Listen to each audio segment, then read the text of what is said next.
ریحان ایک عام سا لڑکا تھا، نہ بہت خوبصورت نہ ہی بہت ذہین۔ ہر روز وہ اسکول میں اپنے دوستوں کو دیکھتا، کوئی ڈبیٹ میں ٹاپ کر رہا ہوتا، کوئی اسپورٹس میں چیمپئن، کوئی ایگزام میں اے آتا، اور ریحان بس خاموشی سے انہیں دیکھتا اور دل ہی دل میں خود کو کوستا، کاش میں بھی ایسا ہوتا، کاش میری بھی کوئی پہچان ہوتی۔ وقت گزرتا گیا، ریحان ہر بار خود کو دوسروں سے موازنہ کرتا۔ حسن کو دیکھو، ہر کسی کو ہنسا دیتا ہے، علی کو دیکھو، اتنی اچھی انگریزی بولتا ہے، اور میں بس ایک ایوریج سا لڑکا۔ یہی سوچیں اس کا اعتماد کھا گئیں۔ وہ نہ پریزنٹیشن میں حصہ لیتا نہ گیمز میں، اس کا صرف ایک کام رہ گیا تھا، خود کو دوسروں سے نیچا سمجھنا۔ ایک دن اسکول میں ایک سیمینار ہوا، موضوع تھا اپنی پہچان تلاش کرو۔ گیسٹ سپیکر ایک بوڑھے پروفیسر تھے، انہوں نے ایک کہانی سنائی۔ ایک دن ایک بطخ، بندر اور ہاتھی کو کہا گیا کہ اگر تم سب تیر کر درخت پر چڑھ جاؤ تو پتہ چلے گا کہ کون بہترین ہے۔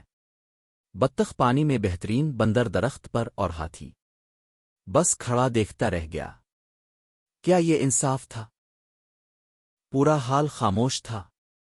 پروفیسر نے کہا، ہم سب مختلف ہیں، کسی کا موازنہ کسی اور سے کرنا ایسا ہی ہے جیسے مچھلی کو کہو کہ درخت پر چڑھو۔ ریحان کے دماغ میں جیسے کچھ بجھ سا گیا ہو، یہ کہانی اس کے دل میں آتر گئی۔ اسی رات ریحان نے آئینے میں خود کو دیکھا۔ پہلی بار اس نے سوچا، شاید میں دوسروں جیسا نہیں ہوں، لیکن میں کچھ اور ضرور ہوں۔ اس نے اپنی زندگی پر غور کیا۔ اسے لکھنے کا شوق تھا، اسے چیزوں کو آبزرو کرنے کا خاص انداز آتا تھا، اس کے پاس پیشنس تھا جو دوسروں میں نہیں تھا۔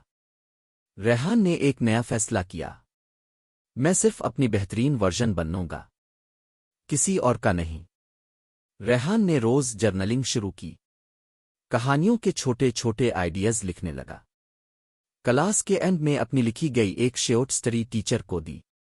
چند دن بعد ٹیچر نے اسے بلایا، ریحان یہ تم نے لکھی، یہ امیزنگ ہے، تمہیں اپنی کہانیاں سبمٹ کرنی چاہئیں۔ ریحان حیران تھا، خوش بھی۔ اس دن پہلی بار اسے اپنے اندر کی روشنی دکھائی دی۔ کئی مہینے گزرے، ریحان اپنی اسٹریٹلنگ میں بہتر ہوتا گیا۔ ایک دن اس کی لکھی گئی کہانی نے کمپٹیشن میں پہلا انعام جیتا۔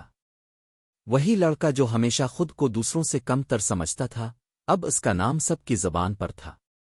اور جب کسی نے اس سے پوچھا، ریحان تم نے یہ سب کیسے کیا، تو اس نے مسکرا کر کہا، جب میں نے دوسروں کی طرف دیکھنا چھوڑا تب مجھے پہلی بار خود کو دیکھنے کا موقع ملا۔ ریحان کی کہانی ہم سب کو ایک سبق دیتی ہے، ہر انسان ایک الگ کہانی ہے۔ خود کو دوسروں سے موازنہ کرنا اپنی روشنی کو کسی اور کے سائے میں دفن کرنے جیسا ہے۔ یاد رکھو، مقابلہ صرف ایک ہے، کل کے خود سے آج بہتر بننے کا، دوسروں سے نہیں، صرف خود سے۔ اگر آپ نے کبھی خود کو دوسروں سے کمپیئر کیا ہے تو آج کے بعد وعدہ کریں کہ ایسا نہیں کریں گے۔ خود سے محبت کریں، اپنی جرنی پر فخر کریں۔ اگر یہ کہانی دل کو لگی ہو تو لائک کریں، کامنٹ کریں، میں اپنی پہچان خود ہوں، اور چینل کو ضرور سبسکرائب کریں تاکہ ایسی اور انسپائرنگ کہانیاں آپ تک پہنچتی رہیں۔